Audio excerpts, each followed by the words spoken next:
À la communauté d'études quotidiennes de la Bible, nous continuons encore à étudier la leçon des jeunes qui a pour titre « Le choix vous appartient ». En ce 17 avril, on nous invite, on nous dit ceci: « Choisir de vivre, c'est choisir de mourir ». La vie et la mort étaient sans doute assez souvent au premier plan de l'esprit des Israélites pendant leur séjour dans le rude environnement du désert. Ce désert dans lequel Dieu les avait conduits était un endroit aride et mortel, sans les provisions quotidiennes de Dieu. Exode 16, versets 1 à 21, Deutéronome 29, verset 5. Le peuple n'aurait pas survécu. Sa présence apportait la vie dans un lieu de mort. En même temps, si Dieu ne s'était pas voilé dans la nuit le jour et dans le feu la nuit, les Israélites auraient été consumés par la proximité immédiate de sa gloire et de sa sainteté. Dieu voulait être parmi son peuple. Il a fourni le sanctuaire et son système pour aider les pécheurs à trouver la vie, la guérison et le pardon en sa présence. Les Israélites me confectionneront une tente sacrée pour que je puisse habiter au milieu d'eux. Exode 25, verset 8. Donc le sanctuaire. Dieu veut toujours habiter au milieu de son peuple. Sa présence sainte et non voilée apporterait une mort certaine aux pécheurs d'aujourd'hui comme aux Israélites. Mais dans son amour et sa grâce infinie, il a une fois de plus trouvé un moyen de séparer le péché du pécheur en prenant la mort pour lui. Pour l'Israélite, comme pour le croyant d'aujourd'hui, la présence dévoilée de Dieu signifie la mort, mais sa grâce apporte la vie. Et à ceci, nous disons Amen. Moïse a souligné que choisir Dieu, c'est choisir la vie. Jésus est Yahweh, le même Seigneur qui conduit le peuple d'Israël et a marché avec lui apportant ses bénédictions et sa protection. 1 Corinthiens 10, versets 1 à 4. L'appel de Moïse à choisir la vie résonne dans les Écritures et à travers les siècles, vous invitant à choisir Jésus-Christ, le chemin, la vérité et la vie. Jean 14, verset 6, comme nous l'avons vu hier. Il est votre salut, il est votre justice, il est votre vie. Ce processus commence par une décision de foi, un engagement d'abandon total à Dieu fondé sur l'amour. Il se poursuit tout au long de notre vie, alors que nous invitons en sa sainte présence purificatrice par l'intermédiaire du Saint-Esprit à pénétrer notre être peu à peu plus chaque jour. Luc 11, verset 13.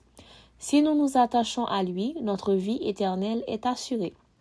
Oui, il y a la mort de ce côté-ci du ciel, mais pour tous ceux qui croient, cette mort n'est qu'une sorte de sommeil. Jean 11, verset 11. Un intermède entre le présent et l'éternité.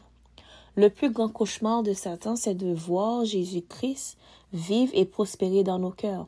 Il déteste les personnes qui, bien que s'étant jointes à sa rébellion, choisissent de revenir à Dieu. Apocalypse 12, verset 17.